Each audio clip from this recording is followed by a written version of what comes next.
하나님의 말씀 사도행전 2장 42절로 47절까지 말씀입니다.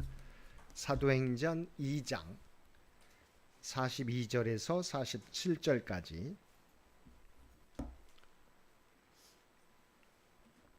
우리 주신 말씀 42절에서 47절까지 우리 한 절씩 교독합니다. 그들이 사도의 가르침을 받아 서로 교제하고 떡을 떼며 오로지 기도하기를 힘쓰니라.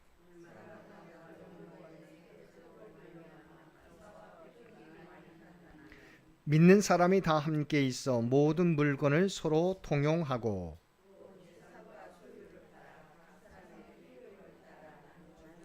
날마다 마음을 같이하여 성전에 모이기를 힘쓰고 집에서 떡을 떼며 기쁨과 순전한 마음으로 음식을 먹고 하나님을 찬미하며 또 온 백성에게 칭송을 받으니 주께서 구원받는 사람을 날마다 더하게 하시니라. 아멘. 오늘도 마음과 뜻과 정성을 다하여 하나님 앞에 수요 성소 연구로 모여 예배드리는 우리 모든 성도들 가운데 하나님의 놀라운 은혜가 언제나 함께하여 주시기를 주님의 이름으로 간절히 축원드립니다. 우리가 수요 성소 연구에 우리 사도행전의 말씀을 가지고 함께 은혜를 나누고 있습니다.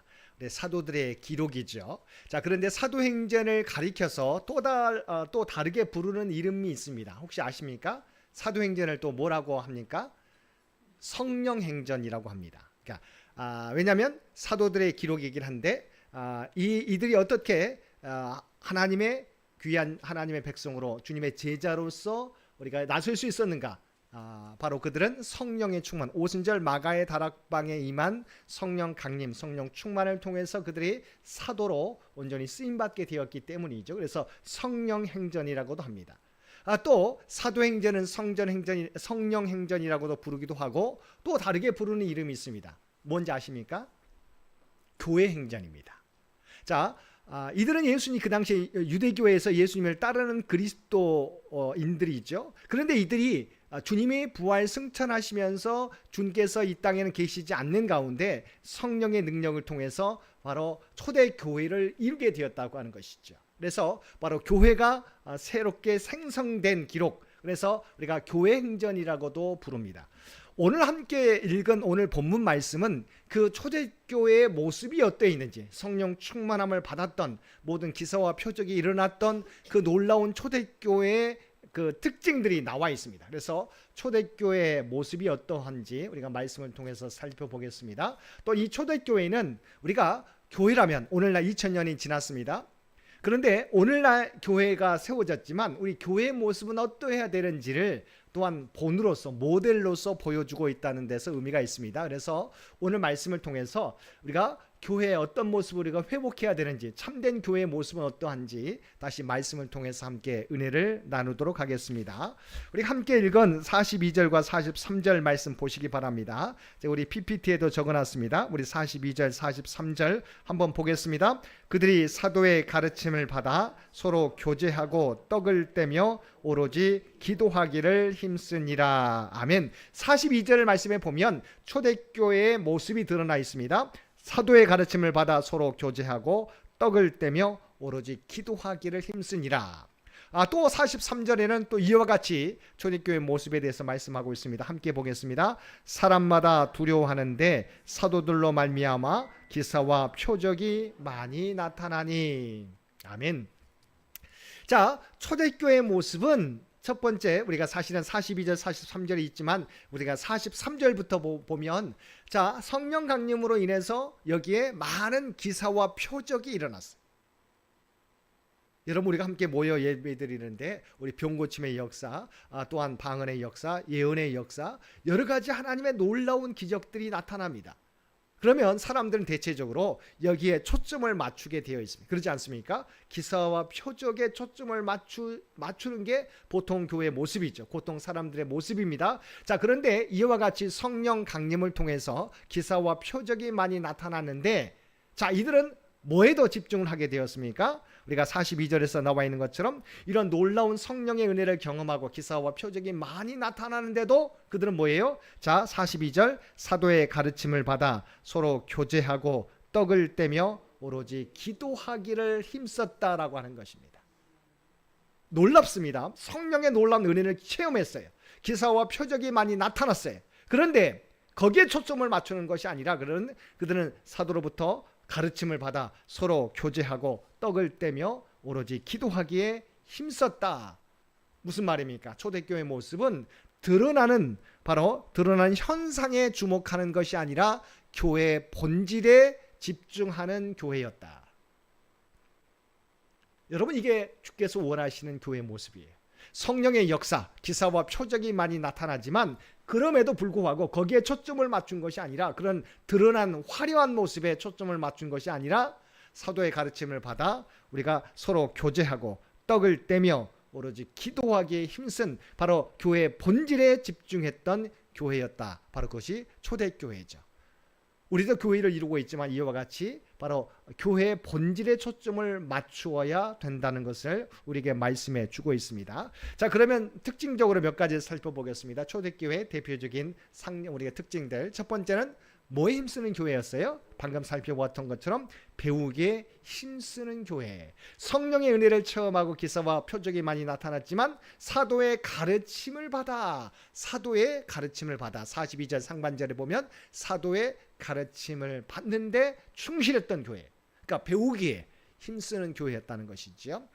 제가 PPT에 적어놨는데 베드로전서 2장 2절 말씀 한번 보시기 바랍니다. 자, 우리가 배우기 힘쓰는 상징적인 구절로 베드로전서 2장 2절 말씀이 나와 있습니다. 여기에 여러분의 마음에 와닿는 구절이 뭔지 한번 각자가 한번 말씀해 주시면 좋겠습니다. 2장 2절 함께 보겠습니다. 갓난아기들 같이 순전하고 신령한 젖을 사모하라. 이는 그로 말미암아 너희로 구원에 이르도록 자라게 하려 함이라. 아멘. 자, 배우기 힘쓰는 교회의 모습, 배우는 특징적인 모습을 상징적인 구절로 베드로전서 2장 2절에 말씀하고 있어요. 여러분, 2장 2절 보면서 어디에 여러분 마음에 와닿는 부분이 뭐가 있습니까? 어떻게? 한번 각자가 말씀해 보세요. 어디에 여러분이 볼 때, 이 말씀을 보게 될 때 뭐에 여러분 마음에 꽂혀요? 신령한 젖, 네. 자라게 한다. 구원에 이르도록 자라게 한다. 말씀은 구원에 이르게 자라도록 한다. 또한 신령한 젖이다. 순전하고 신령한 젖이다. 자, 이것이 말씀이라는 것이죠. 말씀은 바로 순전하고 신령한 젖이에요. 우리가 자라가게 하고 구원에 이르도록 자라게 하는 것이 하나님의 말씀이에요. 그런데 자, 신령한 젖, 그 다음에 구원에 이르도록 자라게 한다. 중요한 부분입니다. 또 중요한 부분이 있어요. 근데 그 태도가 어떻게 해야 돼요? 말씀을 배우게 될 때 갓난아기들 같이. 자, 아마 우리가 아이들 다 키워 보셨으니까 저는 잘 모릅니다. 그렇지만 아이들이 정말 젖을 빠는 것이, 왜냐하면 생명과 연관이 있잖아요. 그러니까 정말 그들은 가르쳐 주지 않았는데도 불구하고 정말 갓난아기들 같이 우리의 젖을 사모하는 걸 보게 됩니다. 저는 TV에 이제 동물의 왕국처럼 내셔널 지오그래픽 이런 그런 것들 많이 봅니다. 그러면 새끼들이요, 제가 볼 때는 너무 엄마를 아프게 하는 것 같아요. 아프게 하면서도 엄마의 젖을 빨아요. 막 이렇게 뭡니까? 자기가 그 젖을 그 새끼의 그 조그만 발로 어떻든 주변을 누르면서 젖을 빠는 것을 보게 돼요. 그래서 저는 볼 때 이거 너무 아프겠는데 할 정도로 엄마의 젖을 빨아요. 왜냐하면 그래야지만 자기가 젖을 많이 먹을 수 있죠. 그 말은 생명을 유지할 수 있는 거죠. 자, 그런데 이 모습을 보면서 우리가 성경은 뭐라고 나와 있어요? 바로 갓난 아기들 같이 우리가 말씀을 사모해야 된다고 말씀해 주고 있어요. 아기들이 누가 가르쳐 주지 않아도 생명을 유지하기 위해서 그 엄마의 젖을 빠는 것과 같이 우리가 하나님의 말씀을 이와 같이 해야 된다는 것이죠. 이와 같이 초대교회는 뭐예요? 간절하게 말씀을 갓난 아기들 같이, 이거 없으면 내가 죽겠노라고 고백하면서 정말 갓난 아기들 같이 신령한 젖을 사모했다. 저와 여러분도 하나님의 말씀을 이와 같이 우리가 사모하는 저와 여러분 되시기를 바랍니다. 첫 번째는 바로 배우기 힘쓰는 교회였다. 두 번째 특징이 뭐예요? 자, 한번 보시기 바랍니다. 두 번째, 서로 사랑하는 교회였어요. 초대교회는 사랑이 넘치는 교회였습니다. 자, 우리가 사도행전 2장 42절은 너무도 잘 알고 있는 말씀이죠. 그들이 서도의 가르침을 받아 서로 교제하고 떡을 떼며 오로지 기도하기를 힘쓰니라. 자, 이 모습과 더불어서 구체적으로 어떻게 해요? 44절에서 46절 우리 함께 읽겠습니다. 믿는 사람이 다 함께 있어 모든 물건을 서로 통용하고 또 재산과 소유를 팔아 각 사람의 필요를 따라 나눠주며 날마다 마음을 같이하여 성전에 모이기를 힘쓰고 집에서 떡을 떼며 기쁨과 순전한 마음으로 음식을 먹고. 자, 초대교회의 모습은 사랑이 넘쳐나는 교회였다. 서로 사랑하는 공동체였다. 어떻게요? 바로 자신의 재산과 소유를 다 팔아서 각 사람의 필요를 따라 나눠줬다는 거죠. 여러분, 우리가 신앙생활 하면서도요, 자기의 소유를 내오는 게 쉽지 않아요. 그렇지 않습니까? 사실은 왜냐하면 많은 사람은 많은 사람대로 그것을 써야 돼요. 우리가 생각할 때 많은 사람은 이 정도는 내놓아야 되지 아니에요. 규모가 달라요. 있는 사람들은 있는 사람 나름대로 또 삶의 규모가 있기 때문에 우리가 생각하게 될 때 충분히 할 수 있을 것 같은데 그렇지 못해요. 왜냐하면 삶의 씀씀이들이 또 있는 사람들은 또 있는 사람대로 그것도 사용하는 그 규모들이 크기 때문이에요. 사실은 있는다고 해서 내놓기가 쉽지 않습니다. 그런데 초대교회는 뭐예요? 자신의 재산과 소유를 팔아 각 사람의 필요를 따라 나눠줬다. 자기 이름을 드높인 게 아니에요. 내어놓더라도 각 사람의 필요를 따라 나눠줬다. 그러니까 교회에 바치면 필요한 것, 내가 상관하지 않은 것, 내가 뭡니까? 내가 원하는 사람한테 이렇게 막 띄워주는 게 아니에요. 그냥 하나님 앞에 하나님의 것을 내놓고 각 사람들이 필요한 사람들이 각자가 나눠 갖게 되었다. 바로 자신의 재산과 소유를 팔아 각 사람의 필요를 따라 나눠주는 공동체가 초대교회였어. 자, 우리도 이 사랑을 교회에서 가르쳐야 되지 않겠습니까? 어떻게 가르칠 수 있을까요? 제가 PPT에 적어놨습니다. 자, 어떻게 성도들에게 사랑을 가르칠 수 있느냐? 공동체 가운데 우리가 말로써 가르치는 게 아니에요. 서로 존중하고 배려해 주는 모습을 나타내 줘야 돼요. 어떻게 교회 공동체가 사랑의 공동체를 가르칠 수 있느냐? 다른 게 아니에요. 서로를 존중해 주는 거예요. 서로를 배려해 주는 모습으로 살아가는 것이 바로 그것을 바로 사랑을 가르치는 공동체가 되는 것이다. 그래서 우리 공동체는 우리가 이 사람이 가난하건 부자건 이 사람이 학력이 적건 많건 우리가 이 사람이 건강한 사람이든 우리가 좀 몸이 안 좋은 사람이든지 간에 상관없이 키가 작건 키가 크든 잘생겼든 못생겼든 상관없이 모두가 서로 존중하고 배려하는 모습이 교회 공동체의 모습이어야 된다. 여러분이 잘 알고 있는 영락교회 고 한경진 목사님 아시죠? 물론 논쟁도 있지만 그러나 이분이 어떤 청빈의 삶을 살아갔던 삶들은 우리가 또 배워야 될 모습이기도 하죠. 이분이 이렇게 말한 적이 있습니다. 제가 PPT에 적어놨는데요. 교회가 부흥하는 비결이 딱 하나 있다. 그게 뭐라고요? 우리가 싸우지 않는 것. 사실은 우리 교회에 물론 우리가 많은 사람을 전도하는 것도 중요하죠. 그런데 교회 공동체가 부흥하는 첫 번째 비결은 싸움하지 않는 거예요. 우리가 그런 아픔이 있지 않습니까?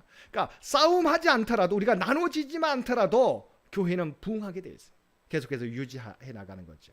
그런데 싸우는 순간 우리가 물론 그 싸움의 대상들만이 아니라 주위에서 바라봤던 사람들이 교회를 떠나게 돼요. 그냥 중간자에 있었던 사람들이 그 모습을 보고 마음 아파하면서 떠나게 되는 거예요. 또 그 교회에 오기가 쉽지 않은 거죠. 아주 단순한 비결이 있죠. 물론 우리가 복음을 열심히 전해야 돼요. 그것과 더불어서 가장 먼저 교회 안에서 사랑이 넘쳐나는 바로 싸우지 않는 공동체가 되어야 된다. 이건 앞으로도 마찬가지. 우리도 아픔이 있었지만 앞으로 그런 모습이 나타나서는 안 된다는 거죠. 그런데 중요한 것은요. 여러분 가정에서도 의견이 다르잖아요. 남편과 아내가 의견이 달라요. 부모님과 자녀 간의 의견이 달라요. 그러니까 교회 공동체는 그 가정 안에서도 이와 같이 의견이 다른데 교회 공동체는 어떨게요?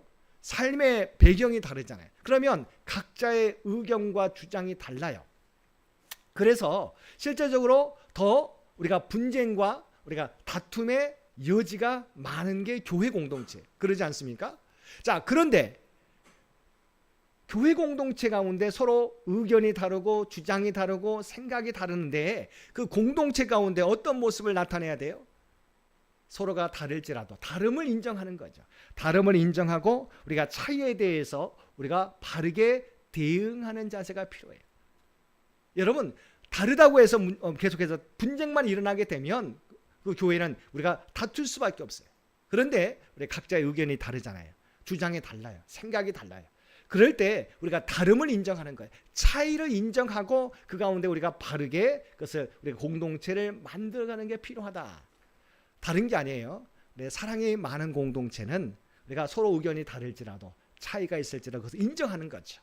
서로 다른 가운데서 다르지만 우리가 그리스도 안에서 하나님 안에서 우리가 믿음의 공동체, 사랑의 공동체를 만들어 간다고 하는 이것이 있어야지만 서로 다른 가운데서도 우리가 사랑의 공동체를 우리가 세워갈 수 있다. 단순히 싸움만 하지 않는 것이 아니라 이건 결과적으로 바로 다름과 차이에 대해서 바르게 반응하는 것이 필요하다. 꼭 기억하시고요. 사랑이 많은 공동체는 그 사랑이 많은 공동체는 다 모두가 똑같은 생각을 가지고 똑같은 주장을 가지고 있는 게 아니에요. 서로 다른 생각이 있습니다.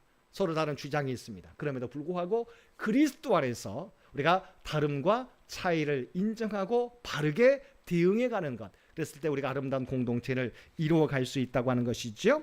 세 번째는 우리가 초대교회의 모습은 우리가 당연히 예배하는 공동체. 우리가 왜냐하면 공동체, 교회라고 하는 본질 자체가 하나님을 예배하는 공동체이기 때문이라는 것이죠. 우리가 읽었던 사도행전 4장 2장 46절에서 47절 상반절 함께 읽겠습니다. 날마다 마음을 같이하여 성전에 모이기를 힘쓰고 집에서 떡을 떼며 기쁨과 순전한 마음으로 음식을 먹고 하나님을 찬미하며. 자, 초대교회 모습이 어떠했다고요? 날마다 마음을 같이하여 성전에 모이기를 힘쓰고. 자, 종말의 때가 되면, 말세의 때가 되면 모이기를 우리가 싫어한다라고 말이 나오지 않습니까? 모이기를 싫어하는 것 우리가 그 영적으로 보게 되면 우리가 종말에 가깝다. 그런데 우리 초대교회 모습은 어떠했어요? 날마다 마음을 같이하여 성전에 모이기를 힘쓰고. 왜냐하면 교회는 건물이 아니에요. 창녕궁로 27기 49에 있는 우리가 주소가 있는 이 교회 건물이 교회가 아니에요. 물론 세상에서는 이 우리 창녕교회 이 건물을 교회라고 합니다. 그러나 성경에서는 그리스도의 이름으로 주님의 이름으로 모인 믿음의 공동체가 바로 교회예요. 그래서 교회는 모임의 공동체예요. 모임 자체가 그리스도의 이름으로 모임 공동체가 교회예요. 그래서 우리가 구역으로도 모이려고 우리가 노력하지 않습니까? 구역은 작은 교회예요. 성경에서 두세 사람이 내 이름으로 모인 곳에 내가 그곳 함께 있다고 말씀해 주셨지 않습니까? 교회는 모여야 돼요. 그렇지 않으면 모이지 않으면 이건 교회로서의 그 본질을 우리가 잃어버리게 되는 것입니다. 바로 날마다 마음을 같이하여 성전에 모이기를 힘쓰는 교회가 바로 초대교회의 모습이었다. 집에서 떡을 떼며 기쁨과 순전한 마음으로 음식을 먹고 하나님을 찬미했다는 것이죠. 예배가 무엇입니까? 우리를 지으시고 구원해 주신 하나님 앞에 영광을 돌리고 나를 구원해 주신 하나님 앞에 감사하면서 나를 드리는 거죠. 그래서 거룩한 산제사와 산예물로 드리라. 너희 몸을 거룩한 산제사와 산예물로 드리라고 말씀해 주고 있어요. 이게 예배예요. 우리가 1시간 예배 드리는 그 시간에 채우는 게 예배가 아니라 나를 지으시고 구원해 주신 하나님의 은혜에 감사해서 하나님께 영광을 돌려드리고 내 자신을 드리는 거죠. 거룩한 산제사와 산예물, 바로 그것이 참된 예배예요. 그래서 우리가 예배는 우리가 구경해서는 안 돼요.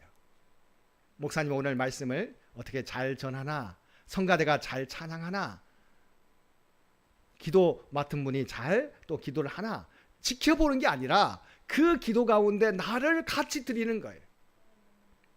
그러니까 기도자만 기도하는 것이 아니라 그 기도의 내용에 나도 내 고백도 아멘으로 함께 하나님 앞에 올려드리는 거죠. 그래서 하나님 앞에 우리가 때로는 하나님 보이지 않기 때문에 때로는 우리가 사람 앞에 사람들 우리 기쁘게 하는 예배가 될 수 있지만 우리가 마음은 끊임없이 내가 하나님 앞에 나왔다. 그래서 우리 어르신들이 그러잖아요. 예전에는 주일에 오면 가장 깨끗한 옷. 그러니까 우리가 예전에는 우리가 잘 살지 못했지만 그래도 가장 빨래를 해서 우리가 다림질을 해서 정말 뻣뻣하게 그래서 가장 예쁜 옷을 입고 우리가 예배에 참여했잖아요. 왜죠? 목사님에게 보이기에? 아니잖아요. 하나님 앞에 예배 드리는 모습이잖아요. 내가 넉넉하지 않지만 내가 최선을 다해서 깨끗한 옷으로, 그게 정성이잖아요. 내 자신을 드리는 거죠. 이것 때로는 이게 상실된 모습이 있어요. 그러니까 교회는 우리가 예배를 보는 게 아니라 하나님 앞에 내 자신을 드리는 거다라고 하는 부분을 잊지 마시기를 바랍니다. 두 번째는 함께 떡을 떼며 음식을 먹고 교회 안에서 아름다운 친교, 이게 바로 예배의 함께예요. 사실은 어떤 분들은 예배만 맞춰 가시는 분들이 있어요. 뭐 바쁘셔서 그러시는 이해는 되지만, 그러나 친교가 함께 이루어져야 돼요. 그게 진정한 교회 공동체의 모습이에요. 그래서 우리가 성화에 보면 우리 교회 예배 우리 뒤에 보면 우리 그 예수님과 12 제자들의 모습이 있잖아요. 사실은 그 당시에는 저것도 사실 탁자에 있는 거지만 누워서, 우리가 성경에 보면 누워서 떡을 먹고 예수님과 교제하는 것을 보게 됩니다. 이게 참된 교제의 모습이죠. 말씀을 받고 또한 떡을 떼고 나누는 것, 아름다운 친교의 모습이 교회 공동체 예배의 모습이에요. 또 하나님 앞에 찬양하고 찬미를 올려드리는 모습이 바로 예배의 모습이다. 초대교회가 이러했다는 것이죠. 바로 초대교회가 날마다 마음을 같이하여 성전에 모이기를 힘쓰고 집에서 떡을 떼며 기쁨과 순전한 마음으로 음식을 먹고 하나님을 찬미했다. 하나님 은혜에 감사하면서 내 자신을 온전히 거룩한 산제사와 산예물로 드리는 것이 진정한 예배의 모습이라고 하는 것입니다. 마지막 교회의 본질, 성교하는 교회였다. 초대교회는. 자, 마지막 2장 47절 하반절입니다. 함께 읽겠습니다. 또 온 백성에게 칭송을 받으니 주께서 구원받는 사람을 날마다 더하게 하시니라. 아멘. 자, 여기서 중요한 것은 온 백성에게 칭송을 받았다. 이 말은 교회에서만 칭송을 받은 게 아니었다는 거죠. 그들이 서 있는 가정에서, 또 교회에서, 사회에서, 직장에서 그들의 모습을 보고 칭송을 받게 되었다. 너무도 중요한 것입니다. 자, 우리가 입술로도 주님을 증거하지만 우리의 삶으로서 증거가 돼야 돼요. 어떻게 해요? 내 삶이 그리스도를 드러내는 삶이어야 된다. 쉽지 않아요. 사실 교회 안에서는 우리가 그래도 웃는 모습으로 우리가 사람들을 대하고 서로 사랑하고 봉사하고 섬기지만, 이 모습이 또 세상으로 나가면 그냥 다시 무뚝뚝한 존재로 모습으로 돌아갈 때가 있잖아요. 근데 이 모습이 온 백성에게 칭송을 받으니라고 나와 있어요.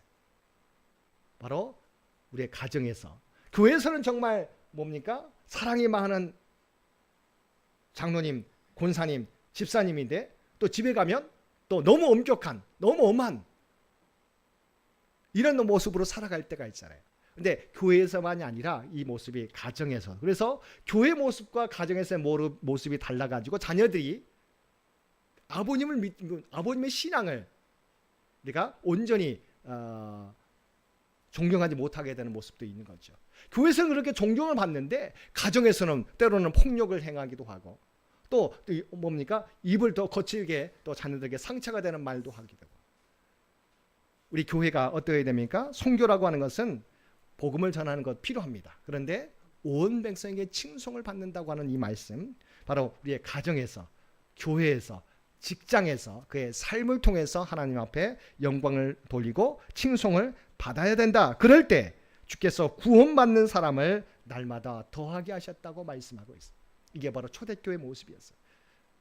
교회 본질은 뭐냐? 예수님께서 부활 승천하시면서 제자들에게 맡겨주신 말씀이죠. 그래서 지상명령, 주님께서 우리에게 맡겨주신 지상명령, 가장 위대한 지상명령, 마태복음 28장 19절에서 20절 상반절입니다. 우리 함께 읽겠습니다. 그러므로 너희는 가서 모든 민족을 제자로 삼아 아버지와 아들과 성령의 이름으로 세례를 베풀고 내가 너희에게 분부한 모든 것을 가르쳐 지키게 하라. 아멘.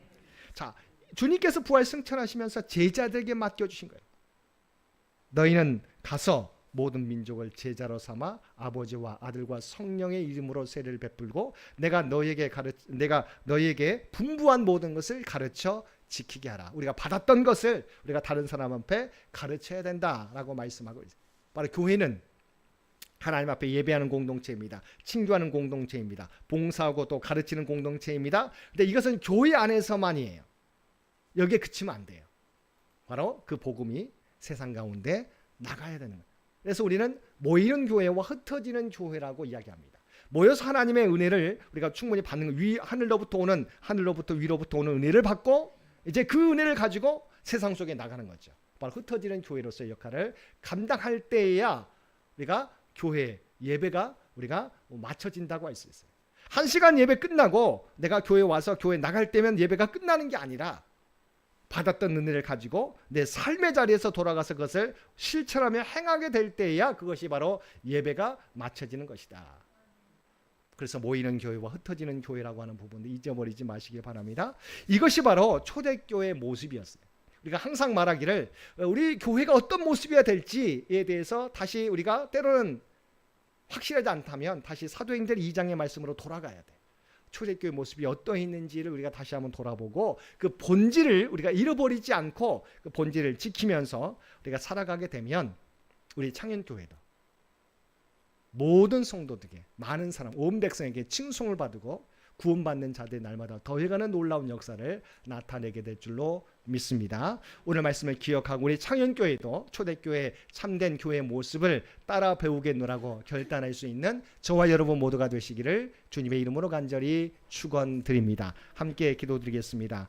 사랑하는 가 충만하신 아버지 하나님, 오늘 또 우리에게 귀한 말씀을 통해서 교회의 모습이 어떠해야 되는지 사도행전 2장에 나와 있는 초대교회의 모습을 통해서 우리에게 가르쳐 주시니 진심으로 감사드립니다. 아버지 하나님, 정말 우리가 더욱더 하나님의 말씀을 배우기에 힘쓰는 교회가 되게 하여 주시옵소서. 사랑이 넘쳐나는 교회가 되게 하여 주시옵소서. 또한 아버지 하나님, 온전히 하나님 앞에 예배하며 주의 복음을 세상 가운데 널리 전하며 살아가는 우리 모두가 되게 하여 주옵소서. 그리하여 우리의 삶을 통해서 그리스도를 세상 가운데 널리 전하며 그리스도의 선한 영향력을 나타내며 살아가는 우리 모두가 되게 하여 주옵소서. 이 모든 간구 우리를 구원하여 주신 예수님의 이름으로 간절히 기도드리옵나이다. 아멘. 우리 다음